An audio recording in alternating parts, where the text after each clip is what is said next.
Welcome to the Psychological Society of Ireland, the PSI Podcast, where we bring you interesting and hopefully entertaining and informative podcasts about a myriad of topics. This time we're talking about the weight loss industry. Our expert guests are Dr. Vincent McDarby, Chartered Member of the Psychological Society of Ireland, and Roisin Gowan, a Clinical Specialist Dietitian who's CORU registered. You're both very welcome. Let's start off at the beginning. Vincent, what exactly are we talking about when we say the weight loss industry? Well, I suppose the weight loss industry is an umbrella term for a broad range of companies that provide services focused on weight loss, things like low-fat meals, meal replacement, weight loss supplements, diet experts. You've got television programs, websites. I mean, the list is endless. It's a massive industry. It's big business and it's getting bigger. It's worth a hell of a lot of money. It is, yeah. I mean, if you take in the US alone, last year it was worth 72 billion and getting bigger. They reckon that it's increasing by, I think, 3% year on year. It's also one of the most advertised industries in the world. And it's not regulated. No, to a large extent, it's pretty much not regulated. And despite the massive amount of money that's been fed into the weight loss industry, we're still going up. We're still getting heavier. I mean, if you look at in Ireland at the moment, latest figures would show that 6 out of 10 people are either obese or overweight. So, I mean, essentially, it's an industry that's built on failure. And one of the reasons that it is built on failure, I suppose, is because it's fraught with misinformation. So there are lots of low-fat foods and there's more coming online daily. They're obviously appealing to a huge audience, and at the same time, as you say, we have an obesity crisis. So how have we gotten here? Well, that's a good question, actually. So back in the 60s, the Sugar Federation successfully lobbied Harvard scientists to produce guidelines that dietary fat was the cause of heart disease. And by the 1980s, a low-fat diet was so mainstream, it was prescribed by doctors, the government, promoted by the food industry as a means to treat heart disease. And that just wasn't in the States, it was also in Europe as well. And in Ireland and the UK, we totally took it on. And even though no clear evidence that it prevented heart disease or promoted weight loss, and as a consequence, the food industry responded, and the foods targeted to a population that wanted to be slim, who had to lose weight because they were obese. Products branded as low-fat and healthy, so for example, low-fat bars, yogurts, cereals, where if you go into any supermarket, you can see these still on the shelf. Now, we know that fat is really tasty, so if we're taking something tasty out, we have to replace it, and that's where sugar comes in. So we know also that sugar has been proven to have an association with weight gain. So are all these low-fat foods, are they all just full of sugar? Some are, some aren't. But those that have been targeted as, for slimming purposes actually are more sugar than what's recommended. So it's a bit of a kind of a rock and a hard place. You're better off not actually eating them at all. And scientists in the medical profession, are they becoming more transparent? Yes, absolutely. So back in the 60s, these guys were paid like the equivalent of $50,000 and to be able to declare that that fat was the problem when it came to heart disease. But now we're more stringent with research, and we have to disclose anything financially, any sort of associations with food industry or etc. And everything is now in a peer journal. It's reviewed a lot more. Does stringent. that mean that the low-fat foods that we're seeing on the shelves these days are better than they were 20 years ago? I think the tide is changing. I think that we're looking at fat in a very different way. There was a big study a while back that looked at saturated fat and whether it did actually have an association with heart disease, cholesterol, etc. But the guidelines haven't changed on that. However, we are realising that dietary fat is a lot more important and in some ways can actually help with weight loss, for example, dairy. So, yes, I think the tide is changing, but like anything, it's slow. Well, let's move on to another part of the industry, the dieting industry, and fad diets in particular. Let's concentrate on a few of them. Firstly, the ketogenic diet. What is that?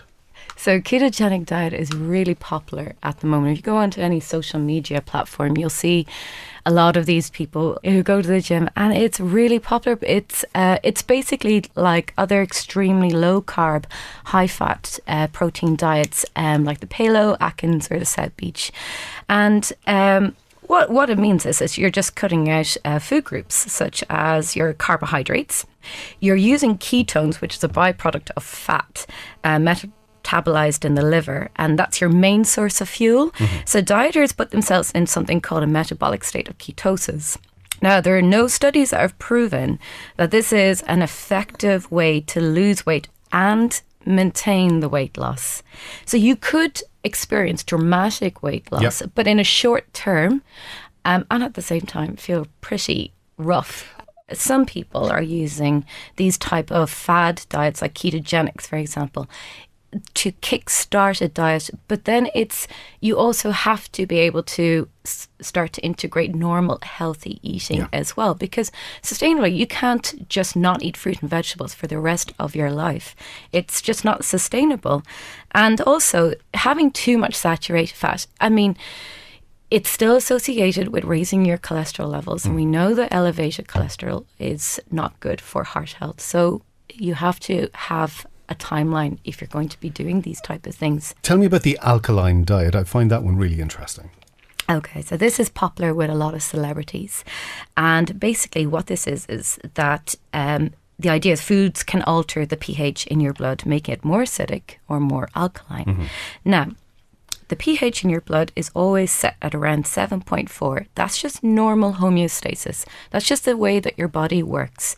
If your pH is a lot lower or higher than that, you're going to be in a critical care unit and you're going to be hooked up to lots of different things, because that is a state of metabolic acidosis, and you're going to be seriously sick. So you can't alter your pH level in your blood? Foods cannot alter the pH of your blood. Your stomach is going to be naturally more acidic than other parts of your body, but your blood is going to always remain around 7.4. If you're a healthy, normal person walking around the streets, it's just you're by eating too much meat or too much wheat, which is perpetrated as being acidic by the person who came up with this diet, you are not going to change. Is it a bit like detoxing, that there's no such thing as your body is detoxing naturally anyway? Well, that's what your liver's there for. Yeah. I mean, people forget that when they talk about detoxing or these teas or lemon and water or any of these kind of things that just come out are so crazy. You forget that your liver that's your function of your liver, is to metabolize and to clear these toxins away. These diets are designed for a quick loss. Do people then go on in general and maintain that by changing their lifestyle? The reality is no, they don't. And that's one of the problems with fad diets. They offer a quick fix, and who doesn't want a quick fix to a solution? And one of the things with fad diets is people can sometimes see progress initially pretty quickly, but they don't maintain it, because the sort of changes that people make, the drastic changes that people have to make over a relatively short period of time, but they're not maintainable. They're generally not things that we can do over, a significant period of time. There's, with a lot of these fad diets, there can be an elimination mentality. I'm going to completely eliminate something from my diet. Okay, we can do that on the short term, but we can't do it in the long term. And usually, eliminating something completely from our diet on the long term isn't healthy.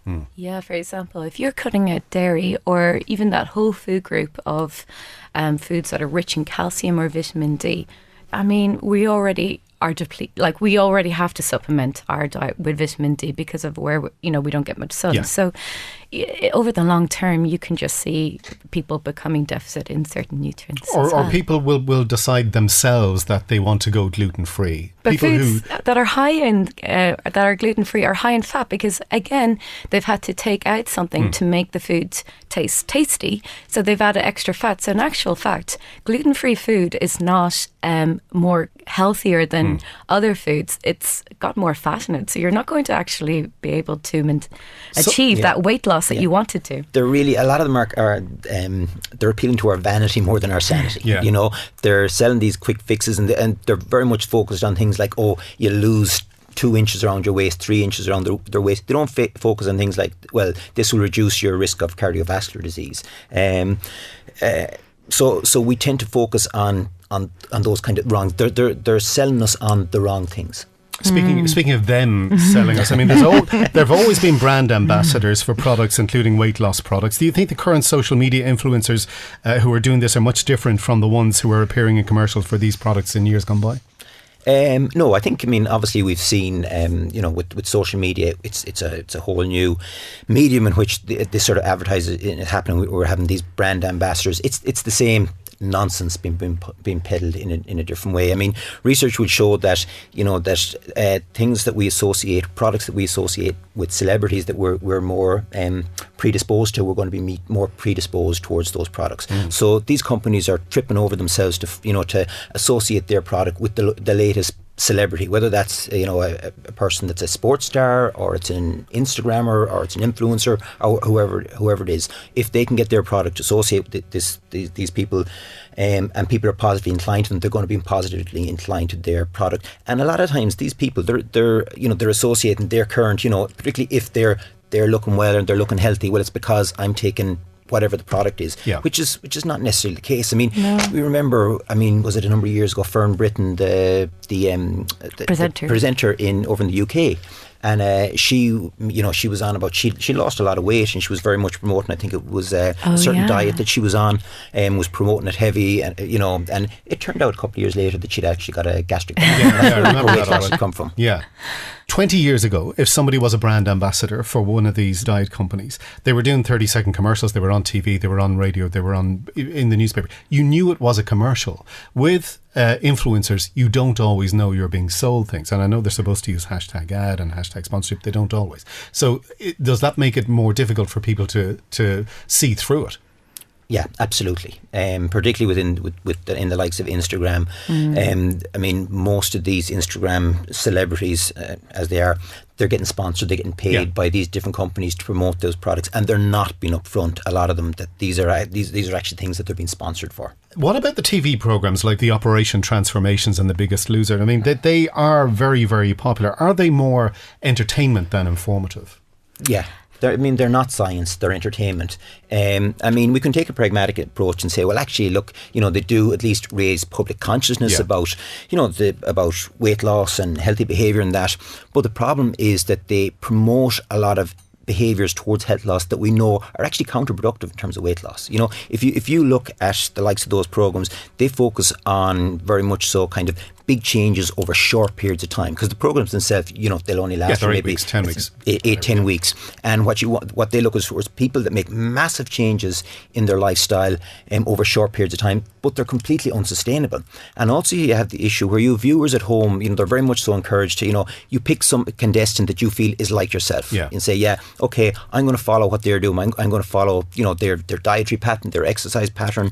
But what happens, inevitably, the viewers at home, they're not able to adhere to it and they fall off. Now, the reason being is these contestants have one massive big motivator that the person at home doesn't have, and that's an audience of 250,000 people. So while people are on the programme, they're going to be a lot more motivated.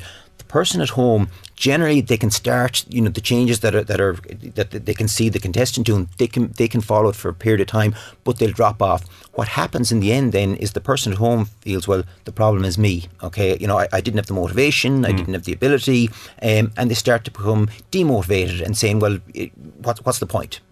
And if we become demotivated, we're much more likely to engage in unhealthy behaviours, whether that's just lie on the couch and watch television, and we're less likely to try again. Just to say that with Operation Transformation, they do have a registered dietitian on that show, and who does give, advice that is evidence-based in terms of healthy eating.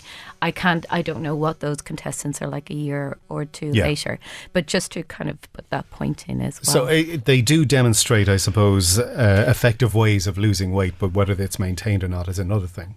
The people on those programs, as you say, they have the motivation of the audience watching them every week. What about the weight loss programs? The ones where you can sign in and get weighed weekly. There's a bit of motivation there because you're in a group and you're all supporting each other. There is some of the evidence that they are more effective than self-help, but it's limited. There's not big studies on it, and there is actually quite a high dropout rate as well. So often you see, isn't it, in January time, lots of people start to join, and then it's just, I suppose, interesting to see what it'd be like 6 months later. Are those same people maintaining that program? How long can people go to those things for? Is it sign up for the rest of your life? It seems like that way. Yeah, exactly. I don't know. I think there's been a huge tide of change from dietitians who are trying to help patients lose weight. We've kind of encroached a little bit into the psychology part by using intuitive eating. So it's kind of teaching people more about mindfulness and being able to say, when being able to recognize when they're hungry, and not focusing on calories or on low fat foods, but focusing more on knowing what obviously we give advice about portion sizes, but knowing when you feel hungry and not overeating. And it's been adopted a little bit in the weight industry as well. Do people put too much faith in the weight loss industry? I would say so. And I think because there's a lot of there is some accurate information in the weight loss industry, but there is an awful lot of misinformation in the weight loss industry, and trying to wade through that is difficult. Someone that starts a diet within 12 months, 90% of them are going to be the same weight or heavier. And when you look at that statistic, 90% of them are going to be the same weight or heavier. And this is down to the information that we're given. And if you took an analogy, just say, you went to a used car salesman and you were buying a car off him, and he said to you, well, look, I've got this car here, but it's not great. 90% chance that in 12 months' time, it's just going to give in. It's going to die. First of all, you probably wouldn't buy that car. But if for whatever reason you did decide to buy that car, and 6 months later that car broke down, you wouldn't blame yourself. You wouldn't say, well, I drove it too hard, or I didn't check the oil. What you'd say was the car was a dud from the start. Yeah. In terms of the weight loss industry, it's the same thing. It's the wrong information. And what's happened is people are starting diets, they're taking an approach to weight loss with the wrong information. And when it goes wrong, they blame themselves. The problem isn't the people. It's not that they've got poor motivation. The problem is they've been given the wrong information. But they continue to go back to themselves. People that fail at attempts at weight loss blame themselves and say, I didn't try hard enough, I'm not good enough, I didn't motivate enough. Well, then a big food and drinks industry, they have a part to play in this debate. Yeah, absolutely, sure. And particularly because the food industry make what are, I suppose, high profit, unhealthy foods to project them as healthier than they are. And to that extent, kind of big food is a little bit like big tobacco, and it uses some of the same techniques that they've been using, particularly like science, like what Roisin spoke about there earlier about kind of casting doubt on on peer-reviewed science. They would have paid researchers to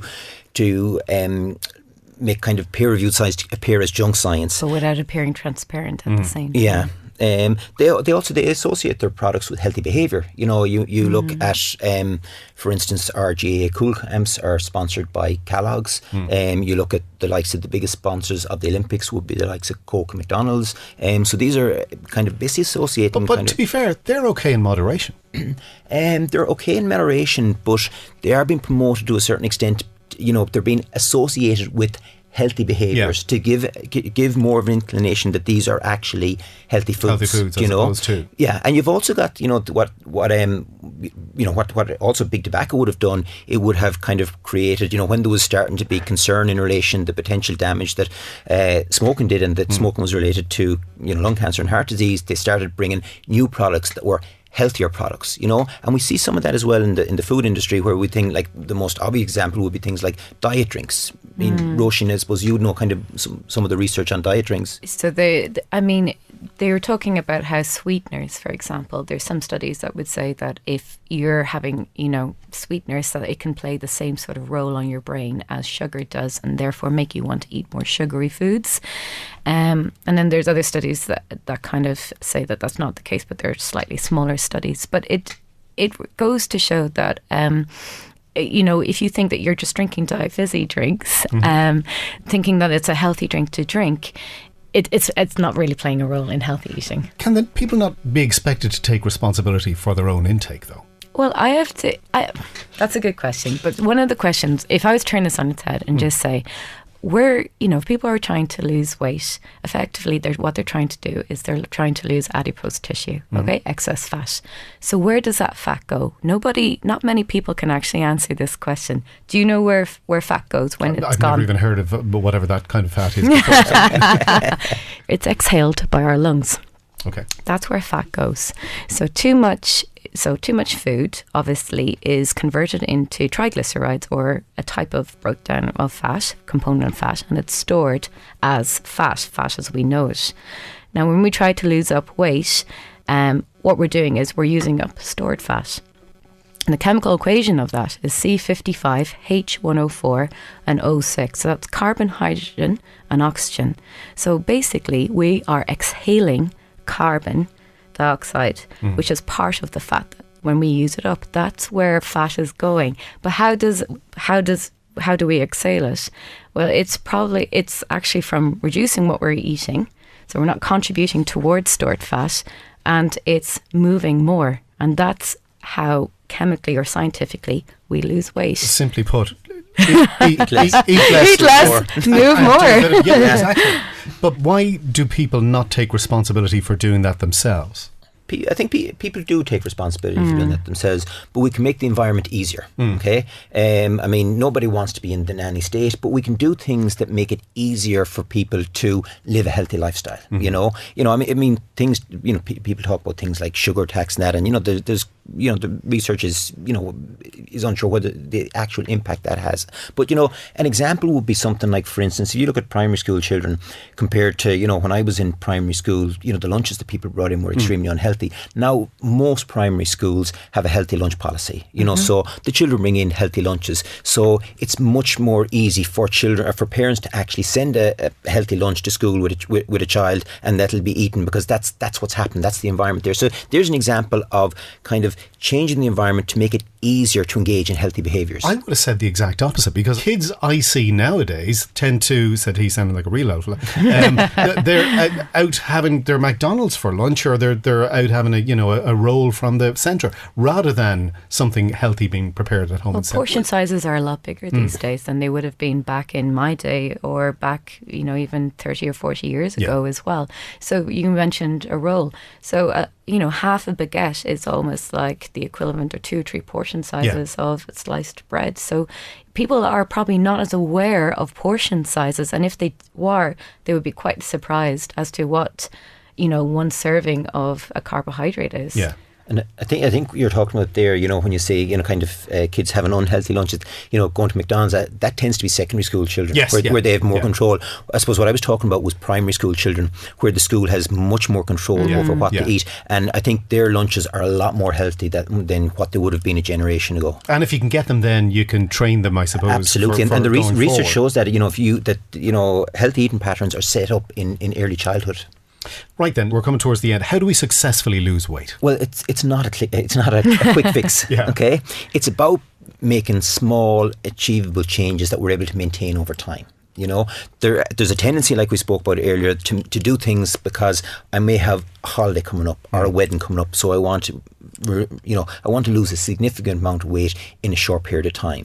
But that's not really an effective way of losing weight. And even if you do lose a significant amount of weight over a short period of time, chances are you're not going to keep it off. What you need to do is to decide for yourself, what's a small, healthy change that I can make and maintain? Okay, a change that may have a negligible impact actually on your weight, but it's about slowly changing your lifestyle.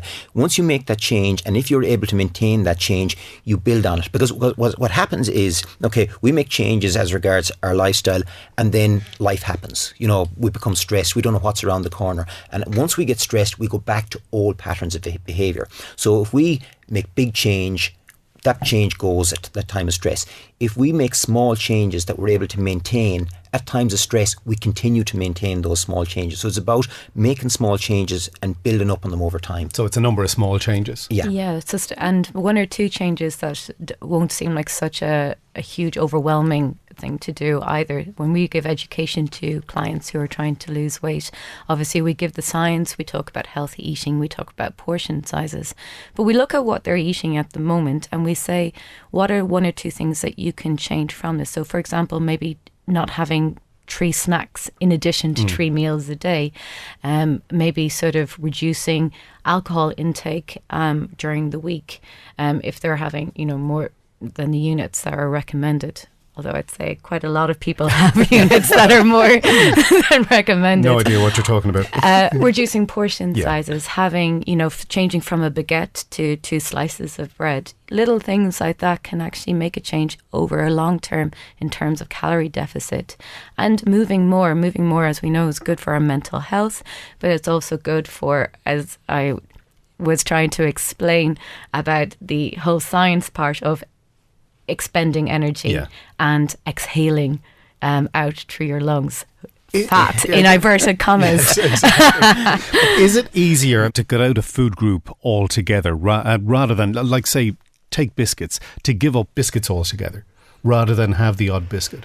Do people find that easier? I think it can differ from person to person. Going cold turkey on something like that can be difficult. No, you can't do it with everything. But you can't do it but I mean, it is important that you look at particularly something like habitual eating. So to take, for example, because people think, okay, well, once we're full, we stop eating. You know, I can be full and go to the cinema and I eat the popcorn. Yeah. You know, and I do it all the time. And it's not that I'm hungry; it's habitual eating. Yeah. You know, so there's a lot of things. You know, so in relation to things like biscuits, we're not eating them particularly at a time that we may hugely desire them. It just becomes habitual. This is something I do. Okay, I get pleasure out of watching television and I have a biscuit of it. I get pleasure out of it. So there's certain things that we get pleasure out of and we actually associate food with it. And and what happens is the pleasure that we get from whatever it is, we associate with the food as well. So often people, for instance, people talk about Netflix and chill. A lot of people like on a Sunday evening to lie out with the Netflix and whatever it is, the chocolate or the junk food, That's not what Netflix and chill always means, though. Okay. but essentially, I suppose what I'm getting at is that there's a lot of kind of behaviours, the habitual behaviours that we associate food with pleasure, that we can actually start to break that link. Well, I think we've learned an awful lot. I've certainly enjoyed this PSI podcast. Dr. Vincent Darby, Chartered Member of the Psychological Society of Ireland, and Roisin Gowan, Clinical Specialist Dietitian, who is CORU registered. Thank you very much for your time. That was the Psychological Society of Ireland, the PSI podcast, and we'll see you next time.